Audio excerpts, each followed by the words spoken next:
kata pakalima nano kara fo kulunko police station mandi ka sate o sate ndem boyta bele hani station ke mawi that is deliberate abele no moy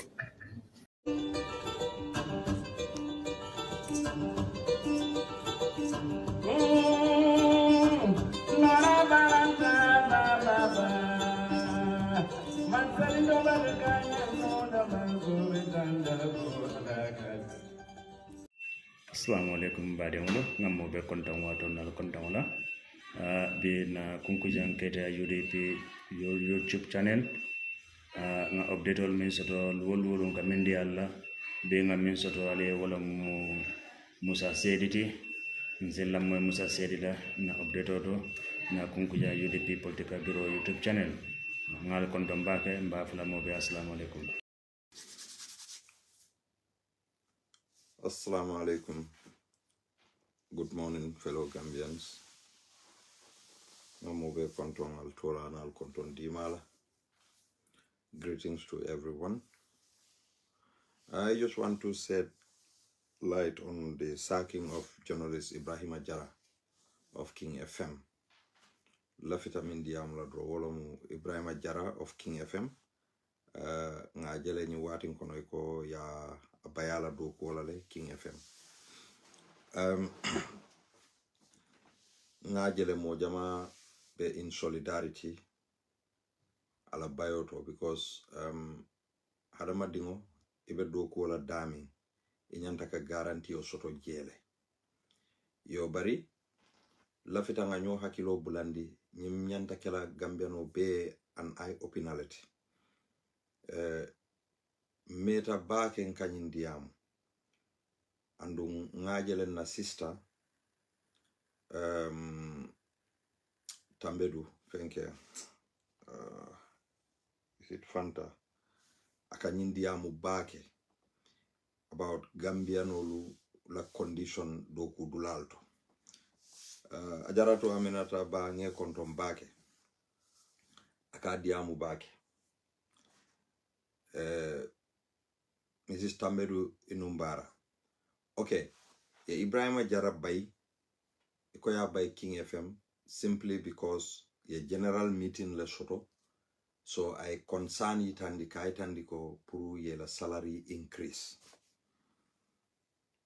Okay, so Ebrima Jarra yo for la general meeting to so nga minje man King FM la Mario mala diamu moy follow o Ebrima Jarra la manager ma wala diamu moy bari Fanta Tambedu, thank you. But according to the people, thank you very much, Sister Aminataba. According to people, ikoya bay wolela na salary lafa ya bay lafta Gambianol hakilo bulan la kukilinela. Is it 2 years ago or 3 years ago? The same King FM, aliya remember le wo King FM killingo wati nene sototanung government ye batandi num baki for King FM ya stop num fango wawati no kono ibuka news di simply because of King FM la preparator yin akopuru nyinuli la way of news reading ya falling because government ye condition le so min tamu King FM te anata sila foi kanata la King FM sorong akopuru nyinuli la news kenyal falling and ye push and pull us soto Gambia no kanyina journal de we have to follow the history. So King FM has been always in the spotlight bari juma leake because aliya remember le keba kamara benun King FM le keba kamara le nyindi ol train ala dindi ol lom bari keba kamara sak yele because ilafta keba kamara e subju fellela amanson andu in a journalistic ethics imanya na sonna dictation la doku wokono so King FM ni wolko bi Ebrima Jarra ni Lamin Sanyang bijere but he is protesting kaitandiko ye Ebrima Jarra sak nyami It is unlawful. So the fanambe protest kan. And they could sack him too. Because ni kaina do kola manta is a bainole. It's a bainole. But ye ta do kola nyadi la munamuila contract. Munamuila contract. And salary increment. Salary increment. Aka watu le soto. Inyantale ila dokula o dokula yala jolafa. Yala jolafa. Ni la dokula nata general meeting. Iko alina salary lafa. I don't think wanyanta warrant la to sack somebody. Munamu Ebrima Jarra la contract. Wala na labor department. Na Gambia la labor department is dormant. Imantara dokula. Fanta tambe dube doku minna. Ni labor department be wo dokola. Or they listen to Fanta. Fanta could even serve as an advisor to the labor department. But in the labor department mantra dokula. Okay. Ebrima Jarra la contract o muneti. Is it permanent? Or fweka renewle at the end of every year, or 2 years, or 3 years, or 4 years, or 5 years? What kind of contract did he have? Bangalonko anala loyal be ol diamulal, but it is necessary pro mol minul fanal ba diamu kan ya long. What kind of contract he has? What kind of contract? Okay. Nala contract mu permanent contract lati. Ya sack. How many years let's serve in King FM? How many years let's serve in King FM? Inyanta jola wo belale. Inyanta jolale. Andum ibe mo sakla. Yalon ko iba bondile ala do kola. Inyanta timeline le dilala. Thank you, Angela. Alsama. Serikan isama. Inyanta timeline le dilala. Ya itandala ko. Ni wati kari ni arta ko ikala contract ko renewle. Naman permanent contract short. Ya itandala ko ni wati kari in 3 months time ise do ku do nyini ndete tala. Bari mawoje nyin situation oto nga minje wolom nyinti ko Ebrima Jarra has been sacked simply because he demanded salary increment. My brother, itemintamu King FMT. Are you charging people the same price pour que advertisement okay? Ila tarifol be falinale. Yewolon ila tarif abe falinale. Bari jumale tamu King FMT. Who are the management? Because at the no one person la decision day, I guess. One person la decision kafoko na baile. Maybe King FM they got a board of directors, they got a management. Mili alonko ebe sila ya decide ko we have to sack Ebrima Jarra so forth immediately. Ndebe mimfola King FM la management ye. Alta back to the drawing board. I think Allah action is very harsh. Albe dokula dol intimidate kanne milbije. Ebrima Jarra nkale Gambia jere. Modol milbe dokula je. Maybe sign found dol kumasta to talk to the management so that he said elevate. But Ebrima Jarra is fighting for salary increment, I guess, for the whole staffs. And he got sacked. Should they stand for him? They both should stand for him.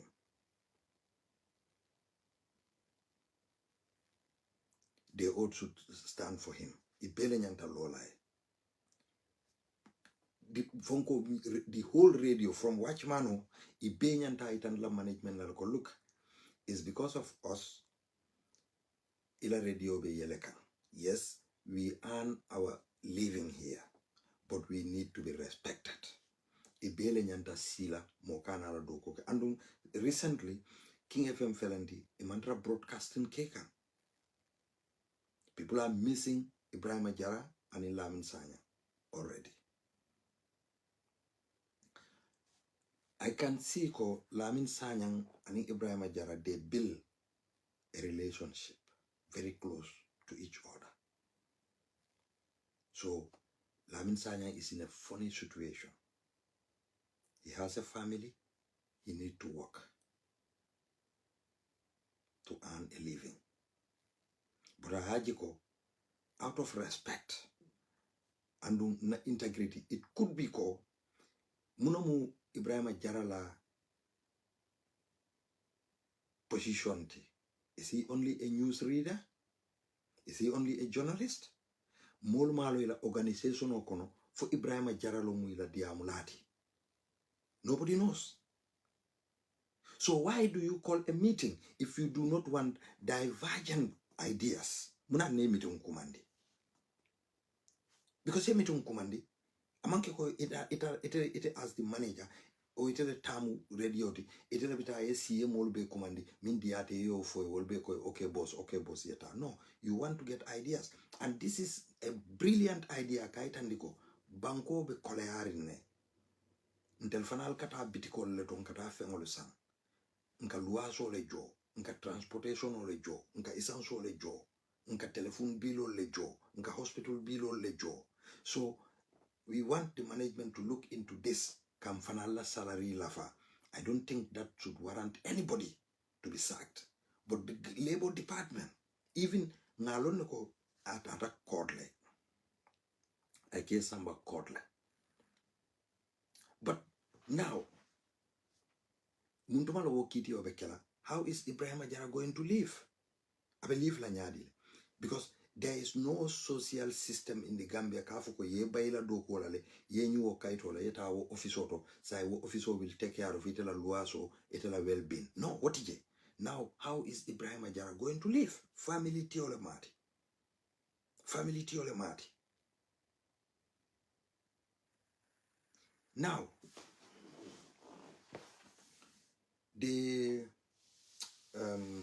media council aning nekela funko fon kumani nyadi le ni journalist la organization oni one time Serif Junior mumila president the la union oni. What are they saying about this?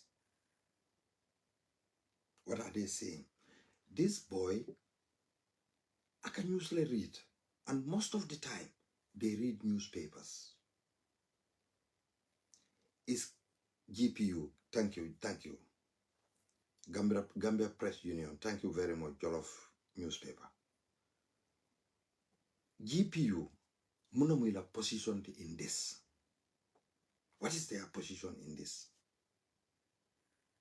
You see, Lamin Jarra can news read le, ani Ebrima Jarra can news read le, ndefanga buka dianye wati dolu. Because not every news you will like every news. Are these people under threat? Is it that King FM is under threat? Because mbenga jejane government can foko King FM can news read nyami. E ka fu mandinga kan ole to ka bondi from English to mandinga. So ibukela kumala faje. King FM fangola news min ikake.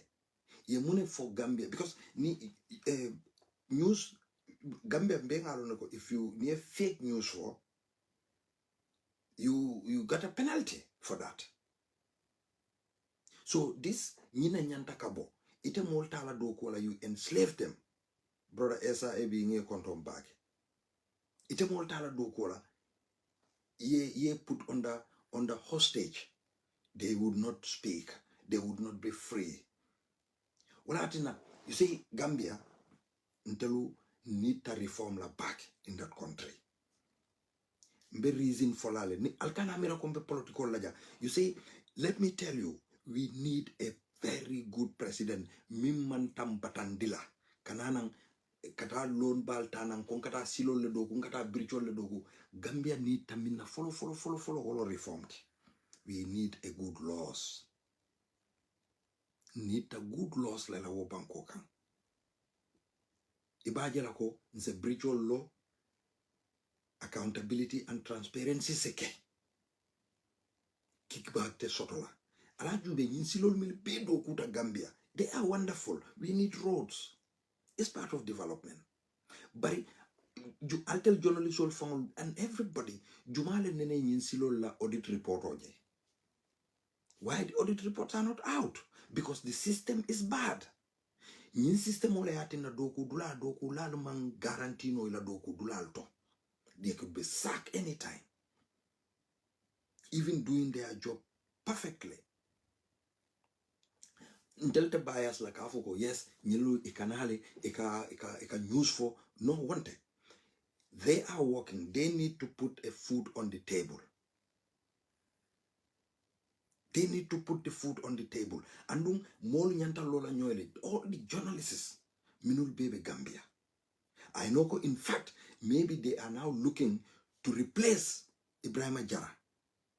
And they will be skeptical whether Lamin Sanya will come back. And as you know, Ebrima Jarra and Lamin Sanya fana duladoe la fi wolo la pour Keitaya. But what I'm going to tell them, ko munomala contract. Yes, contract is aka variously. Ini mo katara doku dula kiline alla contract e difa. Al baby doku killing la alla contract ko le fata. Even alla jol fanka fata. Well, so bari afutata tembele to sign thing. Ebrima Jarra la contract ko nyanta lonna, which I believe ko ala loyally o lonne. So wala nango fala contract ko is temporary or permanent. And it a more you better not wrong one out of nowhere ikoya sag do ko wala le. No. Look, inyanta fola ko. Okay, Ebrima. At this moment, in the salary increment of Kelonora. But niatara ko, ete a feel ko ela jo nyanta la fala or you cannot continue to work with this company, then we will give you the opportunity from now against 3 months, from now against 6 months, you can look near Filco, you will stay under the same condition, then you stay, we will continue working, but need to stay in the same condition, then after 3 months, we pay you off, then you go. They should pay him off. How many years I mune keje, I sanji jelle keje, they should pay him off. Inyanta jolale. Inyanta kajo. Andun sign social te Gambia. Niya jowo kodola. Maybe 3 years like they or 5 years, for example. You go, okay, we're going to give him, let's say, $150,000, for example. $150,000. Ube munekela no Ebrima Jarra in Gambia. Nothing absolutely. Nothing absolutely. Or for suspend, we will be paying you half salary for janning nila case nyimbe ban. Nobody knows. So ntebe min for like King FM. King FM ila management need to come out. Are they under pressure? Are they under pressure? Where is this pressure coming from? Who is pressurizing them?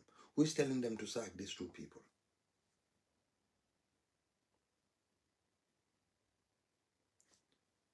Maybe nobody. But mbenga alonoko King FM la news buka dia government ye. Because nka government na spokesperson or moy je leka call keje. Nka government dokula moy leka call keje minule alonko they are close to the corridor of power. Ika kumandro keje.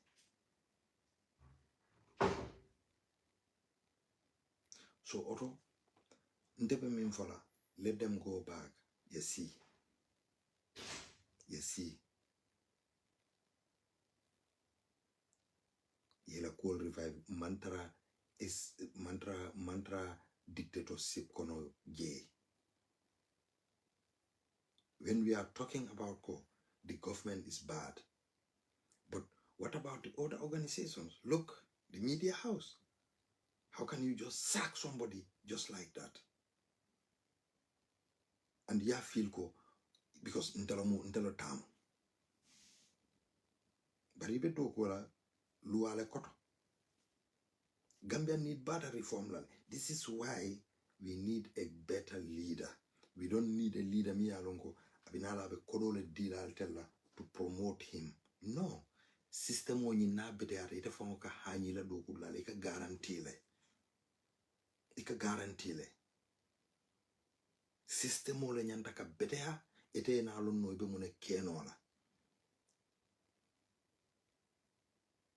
Journalist olu albele nyanta lola in solidarity to this. Andum ntepe mi fala molie. Niko people should boycott King FM. There are other people working there. Was it a downfall to Nole? And the other people might not, they might all be jobless.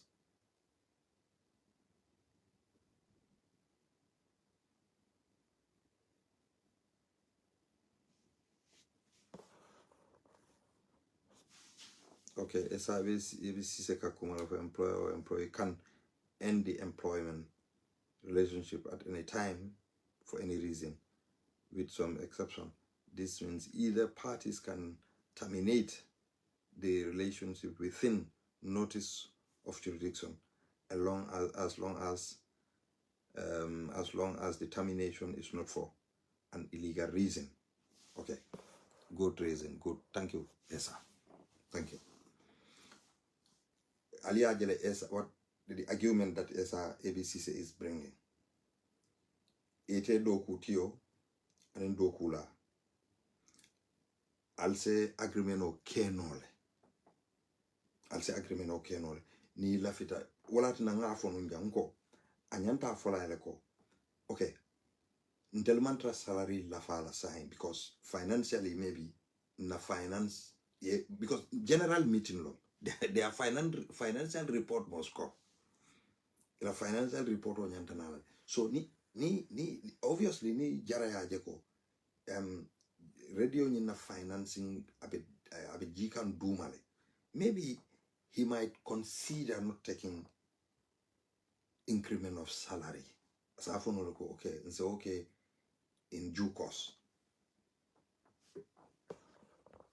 And so okay no in due course. But Jarafana right shotole. Who is taking care of their medical bill? Is it for Fanambela contract kono banko ni King FM la momin sasa da King FM le ba jarala? Maybe not. Maybe not.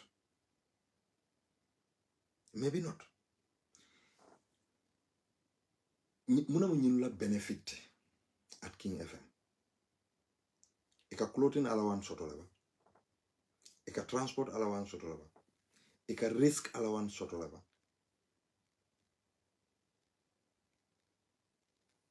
These are very important things. The component of the contract. Akumayata back. Wala ne ite mintamu King FM mbading fulola tamu King FM mbading fulola tamu o akasila back because mbenga alone wati nene sototanu nene ya pressurize num back ma tolonde nemi ya tolonga limma ko ya toto Jollof newspaper King FM mintamu ni ya tolonga to fanyeba please ni momo ya tolonga la to safanyeba mintamu. You say wala nanka diamu Gambia media ala kata almu Gambia no letide al basic you could all belong to organizations, you could belong to political parties, but alla doku kono al nyanta independent la wotole. Alla doku kono al nyanta independent la wotole.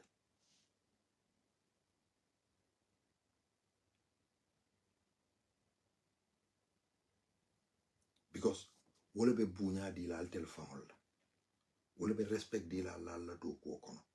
And definitely amanke ko people admire Ebrima Jarra ning bari la news Kenya ngo hanin defa watol ni entel famol ma aka kuyanyele la news ka kuyanyele wo wato but news be wala nyam you cannot like every news wala ne ko news yaje good news wala yalo parolo retan ako but there are good news also, not always bad news. And it's true. There are but good news People don't have interest in that. What I think journalists all nal kela ila headline capture in Jube. Journalists all say it's a fintinole headline back at on because they want people to buy or listen to their news or to buy the newspaper. Well, an headline or more function quality, how to attract people. How to attract people. And ninyi nulbe news fenkela, ninyi nulbe news fola. Alkajele ka ikake nyami. So ila news kamol attract le. It attracts people. Prumolia lamoy. Akamol attract le. And let me tell you one thing. Yalong Gambia. Ni for example, political kenyinto. How do we know? This is what they will say. It's not amanke komingo. We need to know or ninyanda sila or we have to prove. Nko hadama dingo wala na hadama dingo ika suspect le. Mbe election iyale walinka. And government ya jelo King FM la news aketel destroy le.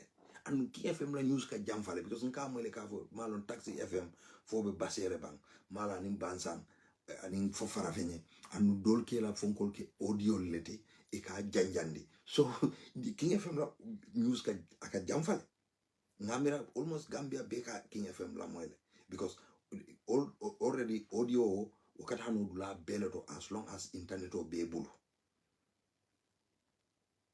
Yeah. So the election iyale walinga. Is the government behind this?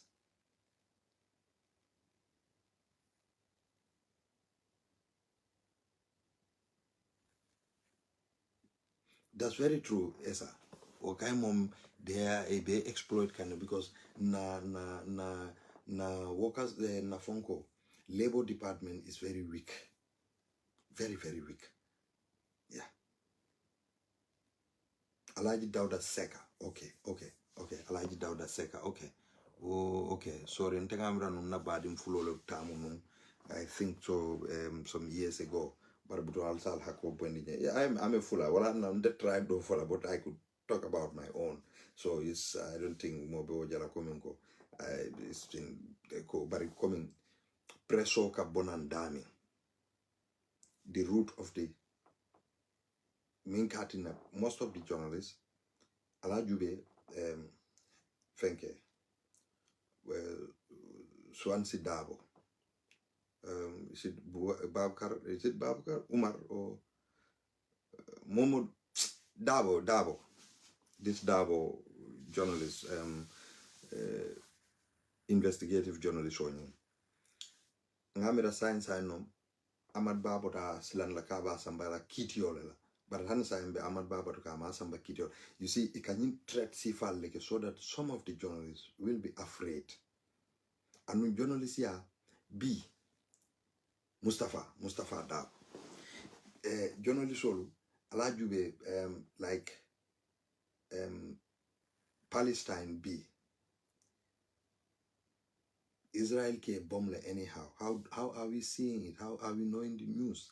Alialne journalists just to get news for the people.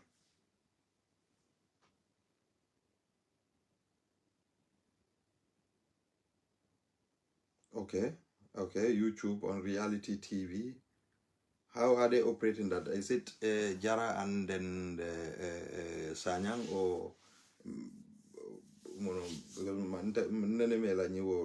reality TV on YouTube? For after nga subscribe malo, but yalo mu private let. Now they're going to the more they got viewers, a little money sola. Will that guarantee ko obekela no normal phone quality like ibe doko minna? It is different.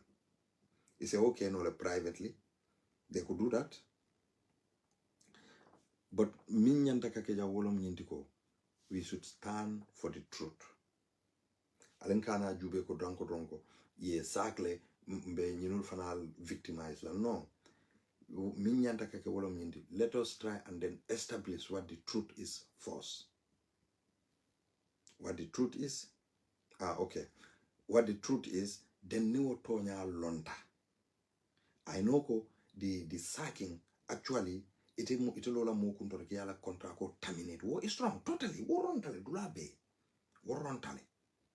Wo is totally wrong. Actually, sakofang na salary lafa. Moro ni Mr. Seka letamu. Mr. Seka. Kuno ika advertisement o ni mo lafta advertisement keleya, alafta announcement keleya. Ika charge no minna kuno. Animbi imam kikilende. Ika invoice o minki. Hani ya local can negotiate, but it's different. By force, ika increment like because nobody will establish a business to be lost. Profit for you to be lost in your business. No, you want to establish a business to gain a profit. Obviously. So Ebrima Jarra, ntenga miracle, he got it right to demand ko. Ba nyila do ko ma easy de. Can you read, can translate from a newspaper, maninga kangoto, wala surwa kangoto, wala jola kangoto, wala fula kangoto, amanke kucha hanti de. Amanke kucha hanti. So, nibe wala, enyante motivate la, enyante respect la. Okay, thank you, Serikan. After I will check it. Thank you very much. Thank you. So, so the best thing is that ko, Gambia Press Union, enyanta nyila ko juberale. Emmanuel Juf, Janibe Mustafa Dabo Kumandila, because of Batambedu Muila Freneti.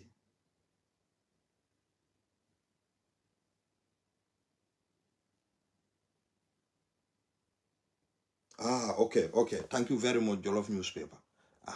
You see, Jollof Newspaper come in for that. And I could buy that. Wala nankale ko forward that malo, but is it only salary increment? Because general meeting less sort of. It could be ko Jara could be fatelo muila PROT or Iafoko, okay, now the meeting AOB. So he could stand and then say, atafana ya feel ko institution oni muna muila elapsed. Muna need ka develop and ya feel ko elacta muna mula. So Jollof Newspaper can mean for them is very important. Ako there is more than salary issue. And Jollof Newspaper ko tell a detailed report or dealer. So we just wait.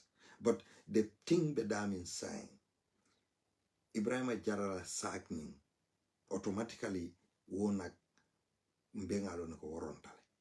It's wrong. And I wish him all the best. He's a young guy. Amahane futu. And he is doing very well to develop himself. Although he is wise, he's gone to the university. Ala ngamra sign afana ala bachelor degree shotole on ngamra business administration nombang I don't know, or economics or something like that, I don't know. But he's developing himself, but I think he has a passion to do journalism.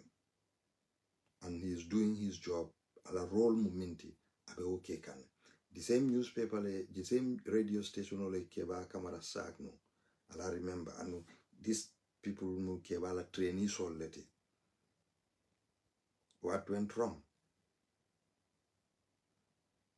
Oladna GPU should stand for our journalist. Not only ko kafuke be cool condemn because mbenga jitane Emmanuel Juf nyimu human right abuse lati. Human right itelu nyanta intervene la nyineto. Not to call Mustafa Dabo Katao Cindy in media council ikafuke be intimidate la.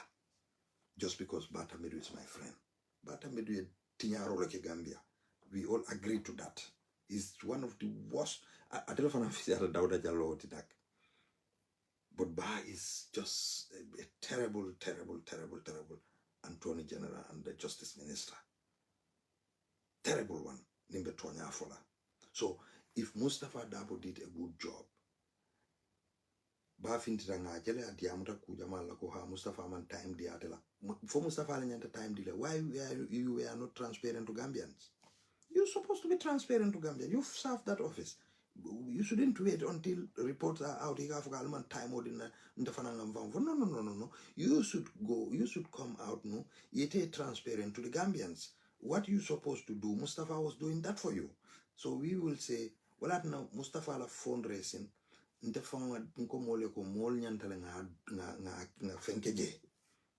because it's important. Ndenga stop le Gambia pour ñu go fund ni fundraising or ni phone call pour ka kodo kije, because one munati na nga stop mbalo ninga dolje mbalo ka fa baake I feel bad mbuka sino no bari yalge ni lafita ko falin. Sometimes you have to go through rough way alena learn to the smooth way. Ala jube Gambia na phone call na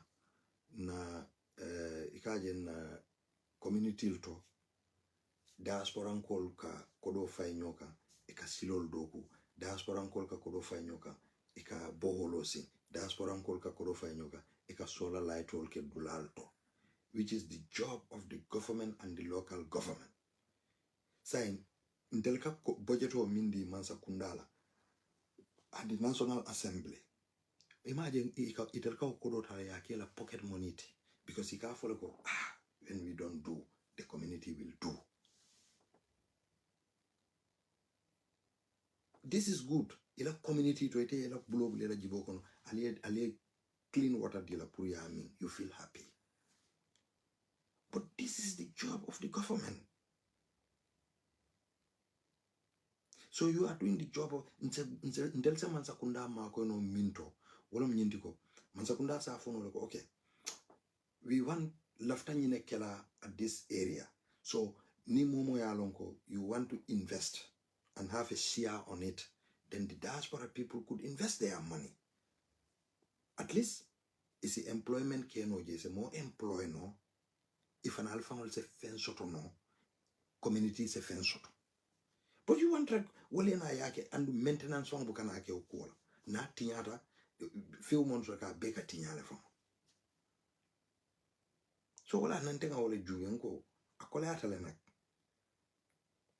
But from manyana na mol understanding dila no nyina ko amanke ko diaspora la nyanta nyinkelale mansakunda la nyanta kake, so that na mol se mansakunda kumas eke scrutinize.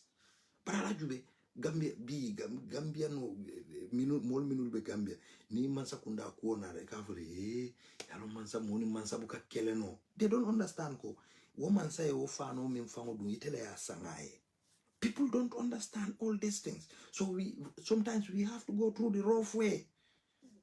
But feofendo ngwalanga go phone mike yalo na kabilo to nyanta silo do kula jele nyanta no nyan lafta silo do kula al proposalo dada aliaki local council al ko delde na ma fawla mbuka jiosoro wala na silo be tenne.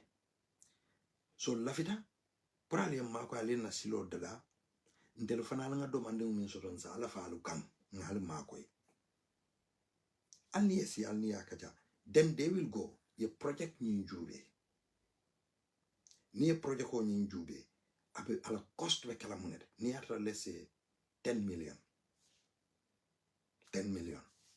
andum altel minul be diaspora ali a feel ko o 10 million no maybe nsa kenole, but now sign area council kale ko anyway 10 million lom barin telu de sign thing wo tembulu nse 5 million o kenole alfanal ko okay nale 5 million o ken telefonal be 5 million o kelale barin be lafla minna wolom accountability and transparency. So I'll need a join in hand. I'll need a mark. Woman bad. Paran bal fong paran alngatanga jana fenketeng diaspora be nyokumand la jang ikamunta ko ntel ninga na salary sotodron nyantala nga landi nga kude landi nga bebula embloko kono. Okay, tumanna VDC woltalo nyinti nyomi VDC woltalo nyinti fenke VDC wolta itala bilo dunjang altel mo kilon la kasi Gambia alkafu ka be tuabdu sanjijol amam fam fem fam kenoja baral nyina tako tumanna VDC akala kodo kide nyomi VDC akala kodo keje farafenye VDC akala kodo keje no do bita loptana ala kodo keje because I beka ke go from me lati alsinan ke mo furim badi. So we need to think about this GoFundMe day. Ndega stop it, honestly. Nimbe kodo kila moye mbe mako ela privately mbe mako ela lillahi ala. Bari nyanda ka kodo ke kuto mi yalon ko bimbe kala mo be sama nafati, not an individual nafa wole kumayata. So imagine bi mbebe Ebrima Jarra la kuo fight ka. Hani sa ni modoli ni modo se finti nole ako alnga GoFundMe ke Ebrima Jarra. That will damage ala case de mbe ofalali wabala case damage la because munamu it will weaken everything because he has a source of income. But Ebrima Jarra is trying pour tonyale sabati all the employees mobe guarantee yalon ko yes yen employ le andum manyana silala ko bi sinano reki yem baydo ko la no wo manyana ke is totally wrong. It's totally wrong. So I believe ko Jollof tuto be Jollof newspaper be min kekan ka simfalu taka kiskisiro ke ka cool bondi na Gambia nole. We should thank them for that. We should thank them for that. So bari Gambia Labor Department na Gambia ma reform soto wala na Gambia ni mistake ta nkali ajele. We had an information minister mi yalon ko ate atla balwo be mu fanya folete wuliya dron kunu ngamo ya ko Peter Gomez ko not all the travels by the ministers are paid by the taxpayers. Wallahi nyinyo wulo man siya dunia fonko hani ya trako ni bitala UN for example wala ye invite kuto mi yalonko organization le la hotel and everything bejo they still receive their per diem akoy buka per diem receive sign investigative journalist wala amanya na kelo the journalist should go to the accountant general's office yinin karoke alka government civil servant tool ibuka per diem sort of trip jumaleto let them show you ye statistical itandal wallahi Ismaila Sisa la hawla wala quwwata illa billah wala Ismaila nyanta hakilotu la andaka hakilotu bake wala na Gambia wala na altel journalist alim benga la nyoka nim PYFC bari yaro wolte journalist wol mu fogole media household mil bebe Gambia alinga do kwoke for a better Gambia mafale la mo kande baral almu Gambia no you all got your voters card albe alla voters card soto nalbe kada marché kilon nalbe kada lotan kilon leto nalbe ka transportation kilon leto you all know what to do but mimbe je wolom nyindiko alikana mol filindi al tonyafo right wala kumayata so ntebe min fola I am totally in solidarity with Jarra and I want ye action time in quarter and ala siyo suokono he should be paid inyanta jolale and hence akaya sakle a service min bekeje it should be paid with his allowances because malo feka risk allowance odial feka health allowance odial feka clothing allowance odial maybe fan is a some of the allowances will also kuntuno for like risk allowance and in clothing allowance so nika odi but health inyanta ajola wala la hani sign ni arte ako akasoto andu nyanta fanan yala salary hani arte be half salary le dila la follow until janni ila kitio nyumbe ban but he should be paid so nte nyino muntala kumode and bafola Jarra ko let him focus. I action minta is a good way he want to go to court pour court ya tonya sabatindi which is a good way he did wonders and mol nyanta example si fa le setla bar ngalon ko na sister Fanta Tambedu he will find out muneketa and then she will come and then because ni matela domain lati she's doing very well on that and almanyana dananyana you go to Gympex there are a lot of Gambians working in Gympex minuli alonko ila doko man garanti ibe ka kodi kende soto ika doko ke brin somanda fo suto Gambiano lom nyilti Indiano be joyandila ba foko ikana doko ke Indiano liye because ni wolieta ye employ but system la nyantara employment on yin dolu be doko la wodulato with ikane doko la ke they have no safety boot imasoto ngo dulale beje minule alonko rotol ka sandami wolka roto da malawa mumunawol da malabe doko la woto mbe famala la wato mineki e jonu $2,500 ilala mumunawol jolof newspaper alta ko fana investigate bank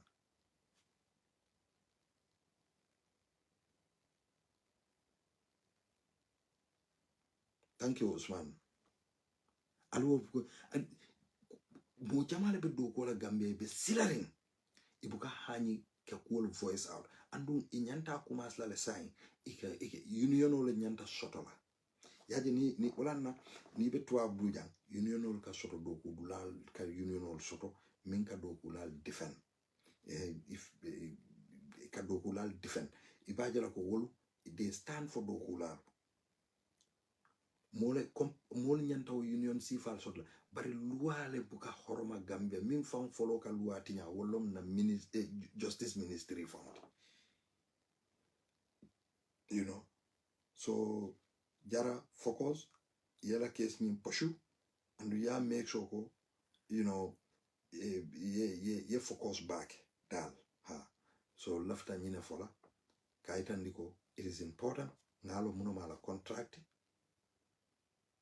whether the contract is renewable contract every certain number of time or does he have a permanent contract and do contract on you what is inside the contract which is very important but yalon Gambialon desan nitara do kunyino la first time they could give you a rubbish contract ita hanyila for no because you just want to pick a job.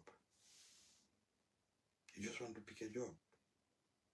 So ngal tentu ngal jay bake. Jere nge kontom bake karisa ngal be kontom. Thank you very much. Esa ABC se di kanwolu Usman Baro ngal be kontom bake. Jollof newspaper nge kontom bake and thank you very much for those brilliant and then the valuable information from Yadi. So we are all looking forward la findings to see what is definitely inside the contract and outside the contract and what went wrong. For a sonko lekeba, for kelo leketa jeba, for muneketa, because na salary lafa yembai. What happened? It's very important. What happened? Wakumayata back. Allah barak. Thank you all. Nibe adakini ikutenyo wote sanso ifukana sako ni mufta je tabwa sana